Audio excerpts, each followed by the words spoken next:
아멘. 주님을 찬양합니다.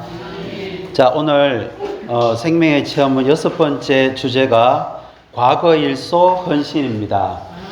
아멘. 이 말씀 안에 들어가기 전에 에베소서 4장 13절과 골로새서 1장 28절을 먼저 소개하겠습니다. 에베소서 4장 13절 아주 유명한 구절이죠. 바울이 그렇게 말했습니다. 우리가 다 믿음 안에서의 하나와 하나님의 아들에 관한 온전한 지식의 하나에 이르고 그 다음에 충분히 성장한 사람에 이르고 그리스도의 충만의 신장의 분량에 이르러야 한다고 말하고 있습니다. 그래서 여기에서 사도 바울의 갈망은 특별히 교회 생활 안에서 우리 한 사람 한 사람이 충분히 성장한 사람에 이르기를 원했습니다. 충분히 성장한 사람은 쉬운 말로 성숙에 이르는 것입니다. 생명이 성숙한 단계에 이르는 것이죠. 그래서 골로새서 1장 28절에 이것을 위해서 바울은 그리스도를 전파해서 온갖 지혜로 각 사람을 권면하고 각 사람을 가르치는 것은 각 사람 한 사람을 그리스도 안에서 충분히 성장한 사람으로 하나님께 드리기 위한 것이라고 했습니다. 이것을 위해서 그는 자기 안에서 운행하시는 하나님의 운행에 따라서 힘을 다해서 수고하고 있습니다. 형제 자매님들, 정말 주의 회복은 놀라운 진리의 회복입니다. 회복 안에 있는 이 진리는 그동안 오랜 기간 동안 수많은 신실한 하나님의 종들에 의해서 하나씩 회복되어 온 것이 오늘날 절정에 이르렀습니다. 이러한 진리를 우리가 추구하고 들어가는 데는 그다지 많은 시간이 걸리지는 않습니다. 그러나 우리가 충분히 성장한 사람이 되는 데는 많은 시간과 많은 과정이 필요합니다. 그러나 그것이 또 그렇게 오랫동안 걸리는 것도 아닙니다. 우리가 인간적으로 봤을 때 사람의 생명이 성숙에 이른 데는 20년밖에 걸리지 않습니다. 우리는 20년 된 20살짜리를 뭐라고 부릅니까? 성인이라고 부릅니다. 그는 이미 육신의 생명은 다 자란 겁니다. 그렇잖아요. 그러나 영적인 것은 조금 다르죠. 그렇다고 해서 내가 70세, 80세까지 될 때까지 또 성숙하는 것도 아닙니다. 어느 정도 우리는 충분히 생명의 체험에 대한 기본적인 것들을 배우고 훈련하고 체험한다면 성숙에 도달할 수가 있습니다. 제가 한번 예전에 어떤 동역자 형제님이 하시는 말씀을 들었습니다. 20대 청년이 나는 아직 십자가의 체험을 모릅니다. 나는 아직 몸이 무엇인지 잘 모릅니다. 가볍게 귀엽게 받아줄 수 있다는 겁니다. 그런데 40이 넘었는데 아직도 나는 몸을 모릅니다. 나는 십자가의 체험을 통과 못했다. 그거는 불행한 거라고 했습니다. 그만큼 우리가 그것을 체험하는데 시간이 그렇게 오래 걸리지는 않습니다. 젊은 청년들이 젊은 형제 자매들이 교회 안에서 가볍게 하는 실수는 그냥 우리가 좀 이렇게 봐줄 수 있습니다. 그런데 형제 자매님들 교회 생활 20년, 30년, 40년 했는데도 여전히 육체가 막 튀어나오고 십자가를 체험하지 못한 표현이 나오면은 우리 안에 깊은 염려가 있습니다. 이제 더 이상 그것을 사랑스럽게 봐줄 수가 없습니다. 안 그렇습니까? 그건 정말 염려되고 걱정되는 겁니다. 그래서 우리가 반드시 합당한 생명의 체험 안으로 들어갈 필요가 있습니다. 자, 오늘 다룰 생명의 체험의 첫 번째 단계인 과거 일소와 두 번째 단계인 헌신을 다루도록 하겠습니다. 이것들이 생명의 체험의 기본적인 사항이지만 우리가 이 말씀 안으로 들어가 본다면은 또 그렇지 않다는 걸 발견하게 됩니다. 자, 그러면 먼저 첫 번째 항목인 과거 일소에 대해서 다루도록 하겠습니다. 그 로마서자 1번에 보면 과거 일소가 있습니다. A번 한번 읽어보죠. 성경에는 과거 일소에 대한 분명한 가르침이 없으나 아주 좋은 예가 두 가지가 있다. 예. 성경에는 과거 일서에 대해서 분명한 가르침은 없지만 좋은 두 가지 예가 있습니다. 그 첫 번째가 바로 누가복음 19장에 나오는 삭개오의 이야기입니다. 또 하나는 사도행전 19장에 나오는 에베소의 믿는 이들에 대한 이야기입니다. 우리가 알다시피 삭개오 이야기 알죠? 그는 세리였습니다. 로마 정부를 대신해서 자기 민족 유대인들에게 세금을 거두어서 로마에 바치는 그런 일을 했는데 다들 삭개오를 싫어했습니다. 그러나 삭개오는 비록 외적으로는 그러한 사람이었지만 주님을 만나고 싶었고 구원받기를 갈망했습니다. 그래서 그가 주님을 만났고 주님이 그의 집에 방문했습니다. 그랬을 때 삭개오가 했던 말이 있죠. 주님 보십시오. 내 소유의 절반을 가난한 사람들에게 갚겠습니다. 그리고 가난한 사람들에게 주고 내가 누구의 것을 속여 빼앗았다면 4배로 갚겠습니다. 주님이 이 말씀을 하니까 삭개오가 이 말을 하니까 예수님이 구원이 오늘 이 집에 이르렀습니다. 왜냐하면 이 사람도 아브라함의 자손이기 때문입니다. 이게 과거 일소에 대한 하나의 좋은 예입니다. 자기가 누구의 것을 속여 빼앗았다면, 과거 아닙니까? 속여 빼앗았다면 내가 4배로 갚겠습니다. 구약의 율법에 의하면 누군가 것을 속여서 빼앗았으면 4배로 갚는 게 아니고요. 원금에다가 5분의 1, 20%를 더해서 갚으면 됩니다. 그런데 삭개오는 4배를 갚겠다고 했습니다. 그래서 이것은 율법이 아니고 구원이 그에게 임하니까 20% 5분의 1이 아니라 4배로 갚는 놀라운 과거 청산의 그러한 일을 보여주고 있습니다. 또 하나가 에베소서 사도행전 19장에 보면 바울이 3차 여행을 할 때 에베소라는 곳을 방문해서 복음을 전했습니다. 그리고 거기에 놀라운 일들이 많았습니다. 심지어 바울이 그 손수건이나 앞치마를 가지고 병든 자, 귀신 들린 자에게 가져다 대면 병이 낫고 귀신도 쫓겨날 정도로 바울의 사역이 아주 유력했습니다. 그는 두란노 학교에서 만 2년 동안 아시아에 있는 모든 유대인들에게 복음을 전했습니다. 그럴 때 에베소에 있는 많은 사람들이 구원을 받게 되었습니다. 그래서 그 구원받은 사람들이 심지어 어느 정도로 과거를 청산했냐면 자기들의 죄를 공개적으로 자백했습니다. 자기들의 잘못을, 우리의 잘못을 공개적으로 사람들 앞에 말하는 것은 쉽지 않습니다. 그럴 뿐만 아니라 그 마술에 쓰였던 책들을 전부 다 가져와서 불태워 버렸는데 그 값을 계산해 보니까 은전 5반이나 되었습니다. 은전 하나는 노동자의 하루의 넉넉한 품삯입니다. 그걸 값으로 오늘날로 바꾸면 일당 10만 원 쳐도 50억입니다. 136년을 일해야 될 그 돈을 그들이 처분했습니다. 마술을 행하는 것에. 바울이 그렇게 하라고 하지도 않았습니다. 그들 안에 구원이 임했기 때문에 그 구원의 결과로 그들이 과거를 청산하고 처리한 것입니다. 네, 아주 놀라운 두 가지 좋은 예를 우리에게 보여주고 있습니다. 그래서 B, C, D, E를 보면 우리가 처리해야 될, 일소해야 될 과거는 4가지가 있습니다. 크게. 자, B번을 한번 읽어보죠. 과거 일소의 대상은 첫째, 불의한 것들이다. 불의한 것들입니다. 불의한 것은 1번, 불의한 것은 부당하고 불법적인 것을 의미한다. 예를 들어서 훔친 것, 사취한 것, 강제로 빼앗은 것, 타인이 잃어버린 것을 소유한 것, 빌리고 돌려주지 않은 것, 불법적인 수단으로 소유한 것, 타인과의 모든 불법적인 관계, 타인을 부당하게 취급한 모든 불의한 것들. 우리가 잘 알죠. 오치만니 형제님의 어머니가 구원받고 그 형제님 지난주에 그 교통을 하셨죠. 워치만니에게 엄마가 그 아들에게 잘못했던 것, 부당하게 대했던 것을 용서를 구하였습니다. 정말 구원받은 간증이지 않습니까?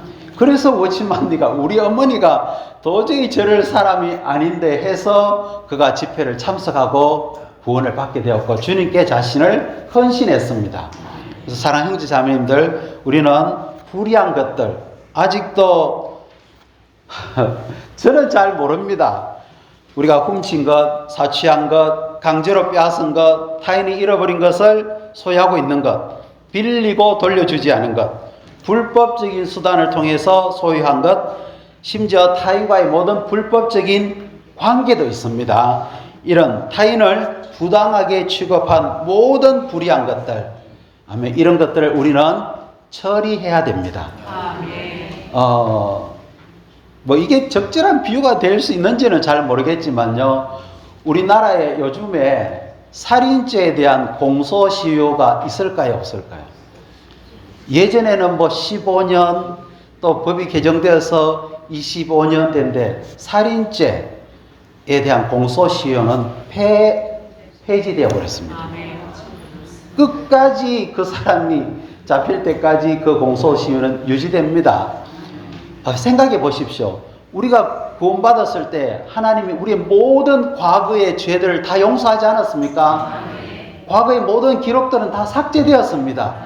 그런데도 불구하고 그거는 사실입니다. 그런데 우리 안에 계신 하나님은 우리가 그 과거에 부당하게 했던 것, 불법적으로 했던 것들을 끊임없이 괴롭힙니다. 언제까지요? 처리할 때까지. 그래야만 우리가 주님 앞에 깨끗하고 양심에 거리낌이 없이 주님을 따라갈 수가 있습니다. 아멘. 자, 10번 한번 읽어보죠. 과거 일소의 대상은 둘째, 부당한 것들이다. 1번, 부당한 것은 어떤 것이든지 그 본질이 합당하지 못하거나 상스러운 것들을 의미한다. 2번, 예를 도박, 음주, 흡연, 추잡한 소설. 내 돈 주고 내가 술 마시는데 누가 뭐라 그럽니까? 내 돈 주고 내가 담배를 피우는데 내 돈 주고 내가 어떤 책 소설을 읽는데 누가 뭐라 그럽니까? 이게 다 합당한 것입니다. 그러나 그 본질이 합당하지 못하고 상스러운 것들이 있습니다. 형제자매님 집에 아직도 화투가 있습니까? 포카는 있습니까? 마작은 있습니까? 그래도 이렇게 멋진 와인 잔에다가 술을 한번 따라서 난 한 번씩 마셔야 되겠다. 이런 것들은 불의한 것은 아닙니다. 합법적으로 내가 돈 주고 샀는 거기 때문에 다 통용이 되는 겁니다. 그러나 이것이 우리 안에 있는 거룩한 생명하고는 맞지 않습니다. 그래서 그것 자체가 본질이 거룩하지 않고 상스럽기 때문에 그런 것과 관련된 것조차도 그런 것들도 다 합당치 못합니다. 아멘. 자, D번을 한번 읽어보죠. 과거 일소의 대상은 셋째, 악하고 부정한 것들이다. 이런 것들은 불의하거나 부당한 것들보다 하나님께서 한층 더 미워하시는 것이다. 2번, 새기거나 그린 우상 숭배에 쓰이는 기구들, 용이 새겨진 장식품이나 가구나 의복, 점성술이나 관상이나 마법, 관한책, 음란한 그림이나 사진들, 조상 숭배나 점에 관련된 것들, 이런 것들은 다 불의하거나 부당한 것보다 하나님께서 한층 더 미워하십니다. 우리 안에 있는 거룩하고 깨끗한 생명은 이런 것들을 용납하지 않습니다. 그래서 우리는 이것들을 반드시 처리해야 됩니다. 아멘. 제가 더 큰 설명은 필요 없을 거라고 느껴집니다. 자, 우리가 처리해야 될 과거 일소의 대상들은 첫 번째가 뭡니까? 불의한 것들입니다. 두 번째는 부당한 것들입니다. 세 번째는 악하고 부정한 것들입니다. 그러나 이것보다도 더 내재적인 것이 있습니다. 그것은 바로 우리의 옛 생활 방식입니다. 자, 2번을 같이 한번 읽어보죠. 과거 청산의 대상은 넷째, 옛 생활 방식이다. 1번 옛 생활 방식이란 우리가 구원받기 전에 살던 이전 생활 방식을 전체를 말한다. 거듭남은 사람으로 하여금 새로운 생명을 얻게 하므로 자연히 사람을 새로운 생활 방식으로 이끈다. 2번 우리의 옛 생활 방식이 끝나게 되면 세상에 대한 우리의 야망과 관심도 변화되고 사람과 모든 일에 대한 평가 기준과 관점도 바뀌게 되며 인생의 목적도 이전과 달라진다. 이렇게 하여 우리는 모든 근심에서 떠나 짐을 뒤에 내려놓고 주님의 길에서 경주를 할 수 있게 된다. 아멘. 너무나 당연한 거 아닙니까? 우리 안에 새로운 생명이 들어왔습니다. 이 생명은 새로운 방식으로 살기를 원합니다. 그래서 우리의 옛 생활 방식, 옛 생명을 처리하기를 원합니다. 그래서 우리가 거듭난 것은 새로운 생명을 얻은 것이기 때문에 거듭난 사람은 자연히 새로운 방식대로 살기를 원합니다. 그리고 우리 안에 있는 그 생명도 그거를 갈망합니다. 그래서 그렇게 되면 우리의 세상에 대한 야망, 관심, 선호 이런 모든 것들이 바뀌게 됩니다. 그렇다고 해서 내가 하던 모든 직업을 끝내라는 건 아니죠. 우리의 다만 선호나 마음가짐이나 우리의 관념이 바뀌는 겁니다. 아까 제가 삭개오 이야기를 말씀드렸는데요. 삭개오는 과거를 처리했습니다. 그는 아마 틀림없이 속여서 더 많은 세금을 거두어 들였을 것입니다. 그리고 그것으로 자기의 부를 축적했을 겁니다. 그래서 그는 4배로 갚겠다고 했습니다. 그런데 삭개오가 했는 그 앞의 말을 주목해야 됩니다. 내 재산을 팔아서 소유를 팔아서 가난한 사람들에게 주겠습니다. 삭개오의 철학은 돈이었습니다. 이 사람의 인생의 목적은 돈을 많이 모으는 거였습니다. 근데 주님은 삭개오에게 갚아라 이렇게 하지 않았고요. 너의 돈을 가난한 사람, 재산을 가난한 사람에게 나누어 주라고 말하지도 않았습니다. 근데 주님의 구원이 그에게 임하자 그에게 삶의 방식이 바뀌어 버렸습니다. 그래서 자기의 소유의 절반을, 형제자매님들의 소유는 얼마 됩니까? 절반을 가난한 사람들에게 주겠다. 이것은 옛 생활 방식이 바뀐 겁니다. 돈이 인생의 목적이었고 돈이 그의 철학이었습니다. 근데 그는 이제 돈이 그것이 아니라는 걸 알게 되었습니다. 이 돈은 합당하게 쓰여져야 된다는 것을 그가 알게 되었습니다. 아멘. 주 예수님. 아멘. 위트니스 리 형제님 구원 이야기 압니까? 한 번은 유명한 어떤 중국의 복음 전파자 피스 왕입니까? 왕페이전 이 복음을 전하러 왔을 때 그가 거기에 참석했습니다. 그때가 아마 19살, 20살 이때였는데 청년이었습니다. 그 자매가 무슨 내용을 전파했냐면은 파라오가 이집트 백성을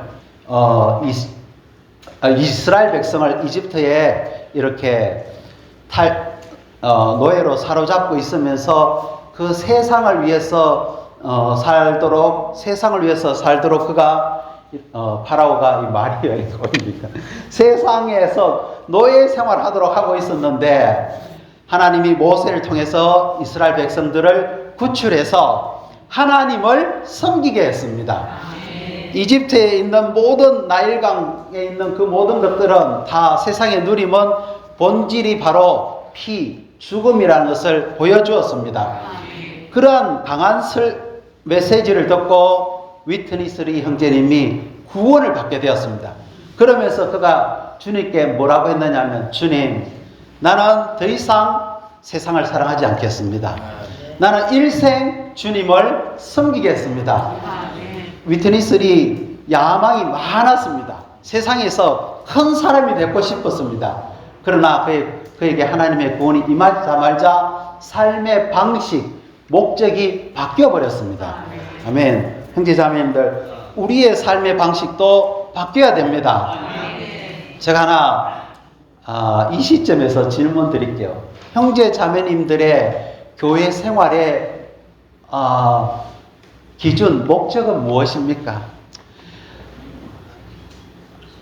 이것이 따뜻하기만 하면, 여기에서 내가 잘 생활하고 우리의 자녀들이 잘 되기만 하면 나는 교회 생활을 하겠다, 이게 아니죠. 그렇지 않습니다. 우리는 주님을 섬기기 위해서, 몸을 건축하기 위해서, 좋든 나쁘든 사람들이 나를 알아주든 알아주지 않든 우리는 교회 생활을 하는 것입니다. 어느 날 주님이 나에게 어떤 느낌을 주셔서 너는 다른 지방으로 좀 옮겼으면 좋겠다.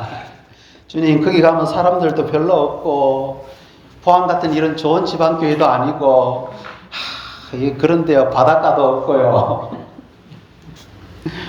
아멘. 우리의 옛 생활 방식은 바뀌어야 됩니다. 네.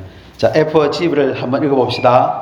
과거 일서의 근거는 바깥 규정의 요구에 있는 것이 아니라 속 생명의 느낌에 있다. 아까 제가 말씀드렸던 우리가 일소해야 될 과거의 대상들이 불의한 것, 부당한 것, 악하고 부정한 것들, 이런 것들이 있지만 이게 하나의 외적인 규정이 아닙니다.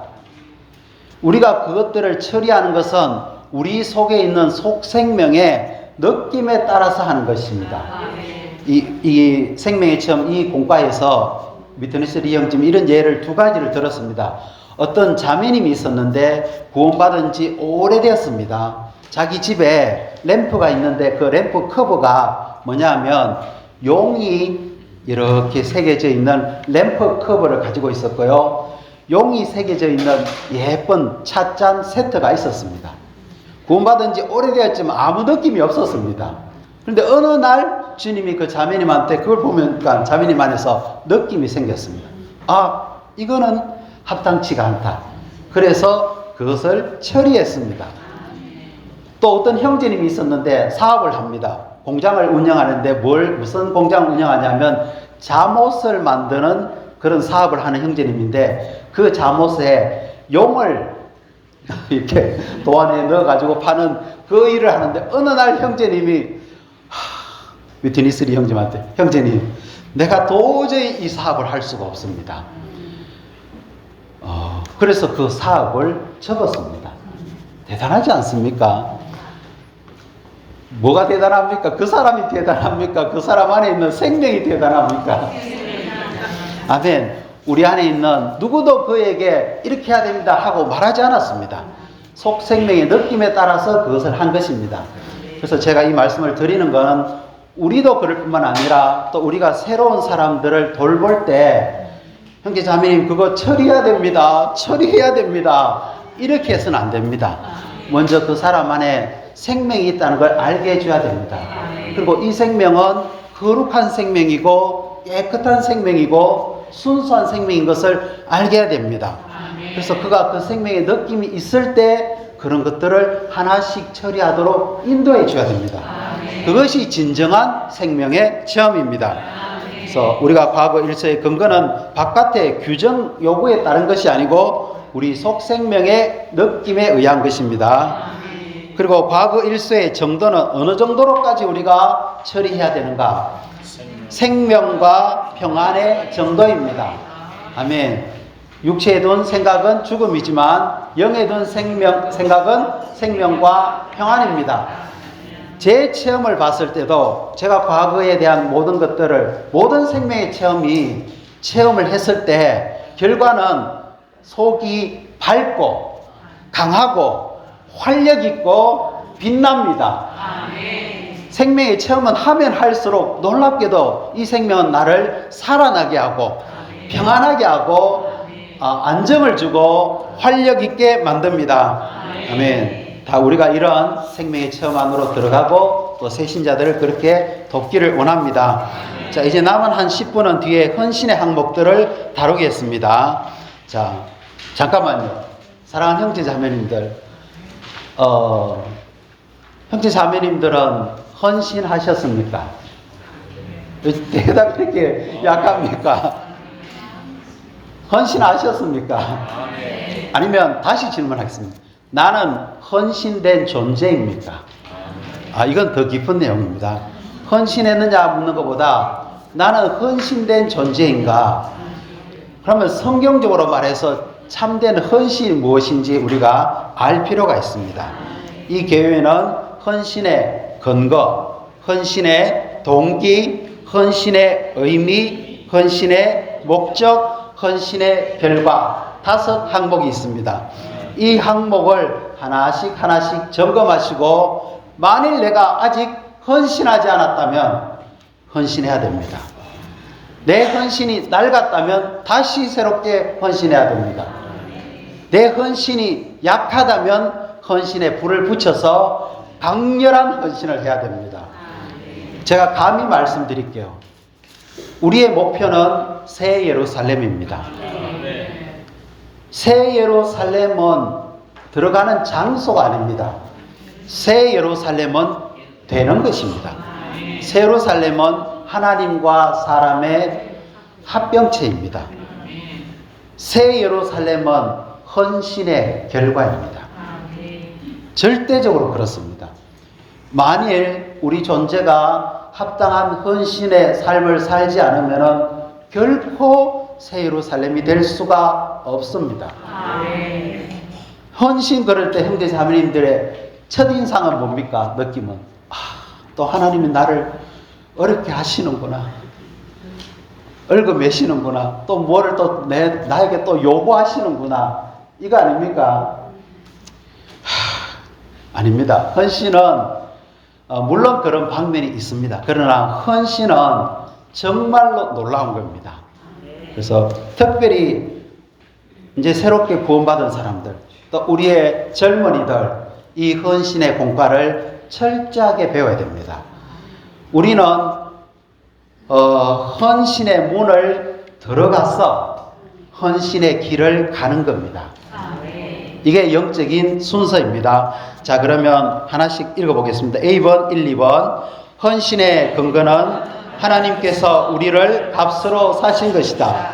하나님은 우리를 값으로 사셨을 때 소유권을 획득하셨다. 하나님은 우리 자신을 그분께 양도하여 그분께 속했다는 것을 요구할 근거를 갖고 계신다. 2번, 우리가 자신의 헌신의 위치를 벗어날 때마다 주인 빌레몬으로부터 도망한 노예 오네시모와 같은 반역의 상태에 있음을 알아야 한다. 사랑하는 형제자매님들, 하나님은 무엇에서부터 우리를 값을 주고 사신지 아십니까? 사탄입니까? 죄입니까? 세상입니까? 아니면 율법입니까? 예, 사탄, 죄, 세상은 다 불법적인 겁니다. 불법자에게는 돈을 값을 치를 필요가 없습니다. 그런 것들에게서는 주님이 강제로 우리를 구출해내야 됩니다. 그런데 주님은 우리가 죄를 지었기 때문에 율법의 속박 아래 있게 하셨습니다. 율법 아래 있는 것은 합법적인 겁니다. 그 율법에서부터 하나님 자신께로 소유권을 이전하기 위해서 주님은 어마어마한 대가를 지불하셨습니다. 예수 그리스도의 십자가의 죽음을 통하여서 그분의 보배로운 피로 우리를 값주고 사셨습니다. 분리이양이 되었습니다. 마태복음 16장 25절부터 26절 보면 사람이 무엇을 주고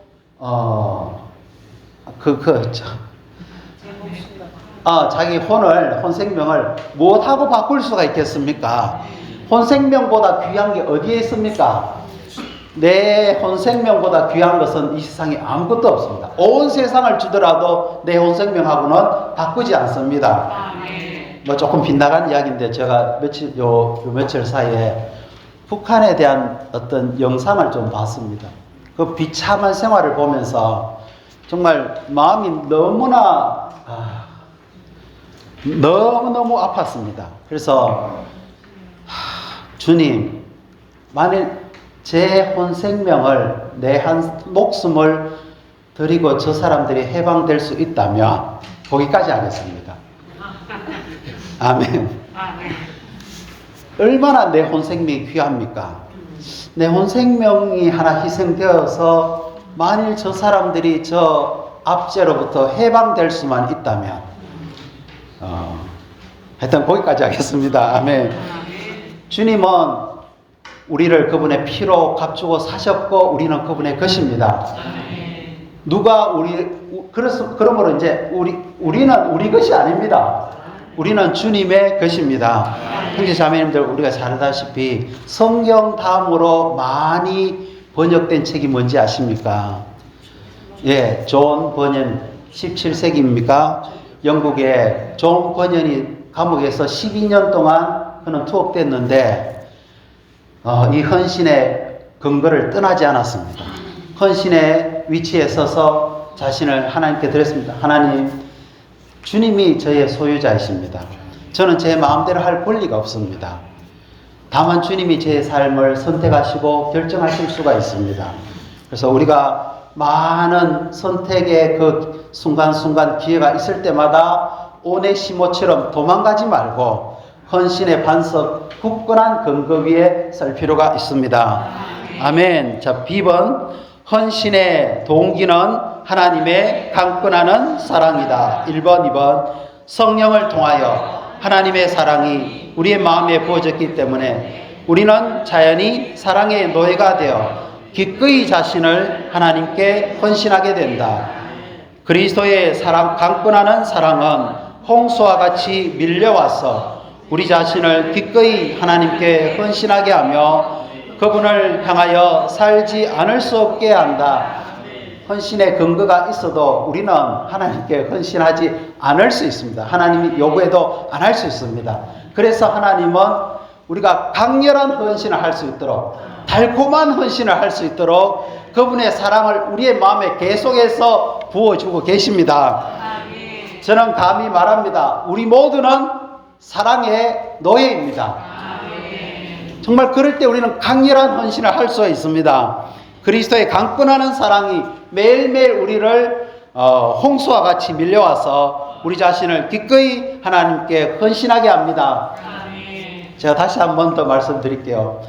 2008년, 2007년도 말에 어떤 형제님이, 경북에 있는 어떤 형제님이 저한테 와서 하동민 형제, 울릉도에 가서 봉사 좀 하겠습니까? 저는 주님께 제가 헌신을 했거든요. 그런데 형제님, 제 자녀 아직 어리고 저는 거기 가면 갈 수 없을 것 같습니다. 근데 이제는 다릅니다. 주님의 사랑이 저를 강권하고 있습니다. 제가 20대 초반, 20대 중반 때 구원받고 1년 정도 지났을 때 주님께 제 자신을 헌신했습니다. 그때 헌신하는데 왜 그렇게 눈물이 나는지 모르겠습니다. 주님, 제 일생을 주님께 드리겠습니다. 저는 주님이 저 위쪽 지방으로 가라고 하시면 가겠습니다. 그렇게 헌신을 했습니다. 주 예수님, 형제 자매님들, 주님의 강권하는 사랑이 우리에게 있습니다. 그분이 피로 우리를 값주고 사셨습니다. 이제 더 이상 우리는 우리 자신의 것이 아닙니다. 우리를 그분께 드려야 됩니다. 그분이 요구하실 때 우리는 기꺼이 달콤하게 강렬하게 헌신하기를 원합니다. 그것이 얼마나 달콤한지 모릅니다. 자, 10번 읽어보죠. 헌신의 의미는 하나님의 만족을 위해 제물이 되는 것이다. 1번 제물이란 어떤 것을 하나님을 위하여 구별하여 제단에 놓음으로써 위치와 용도에 있어서 변화를 가져오는 것이다. 참된 헌신은 하나님의 만족을 위해 하나님의 음식이 되는 것이다. 참 시간은 지났고 지금 마음은 급한데 우리 하나님은 배고픕니다. 제단 위에 올려진 음식이 완전히 태워져서 제가 되고 그 올라가는 향기를 맡기를 원하십니다. 이게 하나님의 음식입니다. 그래서 제물이 뭡니까? 밥 깔고 발 깔던 소와 또 뭐 털을 제공하던 양을 양우리에서 데리고 와서 제단 위에 올려놓고 각을 뜨고 태워서 제가 되는 것입니다. 아멘. 하나님의 음식이 되는 겁니다. 그래서 제가 아까 그런 질문을 드렸죠. 형제 자매님들, 우리는 정말 헌신된 존재입니까? 나의 위치와 용도는 지금 헌신의 위치와 헌신의 용도를 위해서 살고 있습니까? 그렇지 않으면 우리는 참되게 헌신한 것이 아닙니다. 아멘. 참된 헌신은 하나님의 만족을 위해서 하나님의 음식이 되는 것입니다.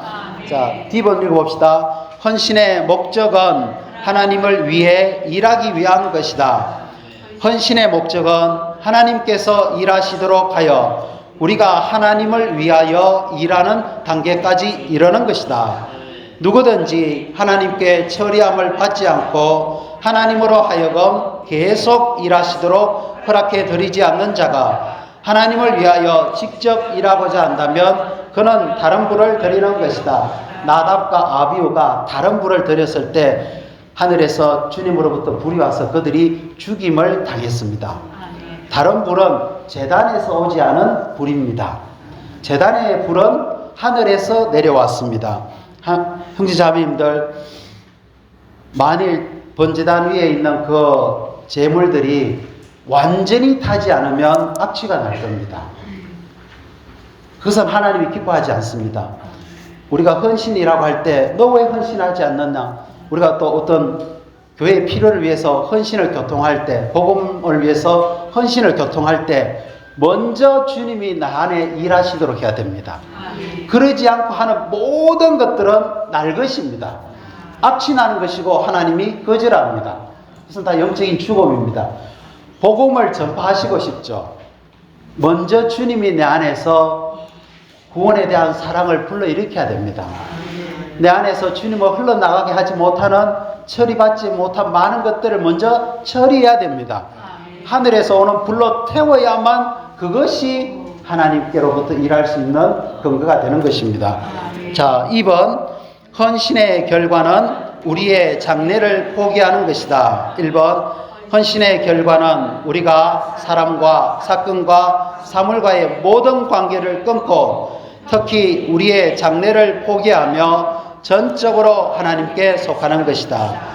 우리는 모든 것을 포기하고 하나님으로 말미암아 태워져서 제가 되어 모든 것이 끝나는 데까지 이르러야 한다. 그 결과는 부활이다. 이거 정말 엄청난 내용입니다.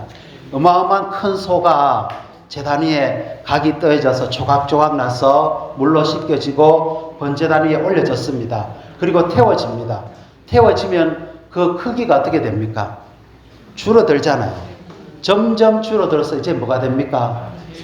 재가 됩니다. 재는 어디에 써야 됩니까? 쓸 데가 없습니다. 그런데 이 재를 해돋는 곳 동편, 재를 버리는 정결한 장소에 갖다 놓습니다. 동편이라는 것은 부활을 의미합니다. 우리가 완전히 재가 되어서 우리의 모든 장래가 끝나서 교회 안에서 나는 어떤 것도 되지 않고 어떤 것도 성취하기를 원치 않고 정말 다만 하나님의 손에 내 자신을 올립니다. 하나님이 이끄는 대로 나는 가는 겁니다. 하나님이 원하시는 것만 하는 겁니다. 어떤 사람들은 다른 사람이 큰 일을 성취할 때 마음이 쉽게 흔들리고 심지어 시기심도 있습니다. 그것은 내가 아직도 내 장래에 대한 소망과 기대가 있다는 겁니다. 이건 제 자신을 두고 하는 말입니다. 다른 어떤 사람이 더 많은 인수가 증가된다든지 더 많은 것을 성취했을 때, 더 높은 위치에 갔을 때 마음이 흔들립니다. 이것은 내가 여전히 무언가를 장래를 바라고 있다는 뜻입니다. 형제 자매님들, 우리의 봉사는 순수해야 됩니다. 내가 하는 모든 것은 전부 다 제가 돼야 됩니다. 아무것도 아닌 것이 돼야 됩니다. 그런 사람의 본이 누군지 아십니까? 존 넬슨 다비입니다. 그가 82세까지 살았는데 81세까지 그는 죽기 전까지 사역을 하는데 어느 날 유럽, 이탈리아로 여행하면서 한 흐름한 그 요반에서 그가 짧게 기도하며 찬송했습니다. 주 예수님, 당신의 십자가를 지고 제 자신을 여전히 당신께 저희 모든 소유를 드림으로써 주님을 사랑합니다. 섬깁니다.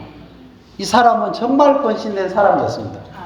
다비가 어떤 사람인지 압니까? 그 당시 영국의 아주 유명한 트리니티 칼리지 더블린에서 법학을 공부했습니다.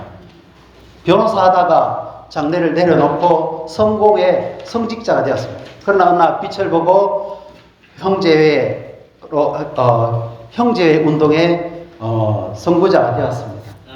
그는 아무것도 없습니다.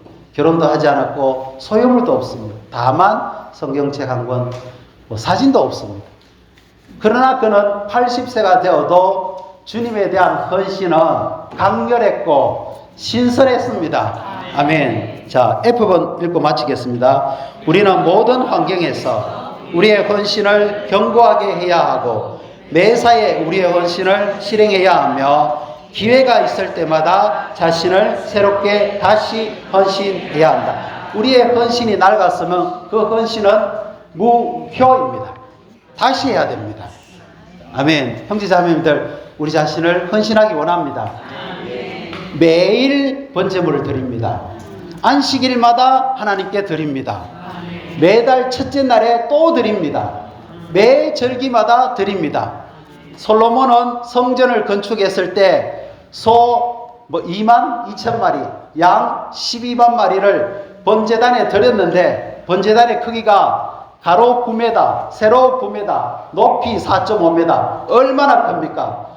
드린 것이 너무 많아서 뜰을 정결하게 해서 거기 드렸습니다. 형제자매님들, 오늘 우리 교회 생활 안에 몇몇 사람만 헌신하는 것이 아니고요. 더 이상 헌신할 장소가 부족해서 다른 곳을 거룩하게 해서 드릴 수 있도록 그렇게 하기를 원합니다. 이것이 참된 헌신이고 주님이 기뻐하는 것입니다.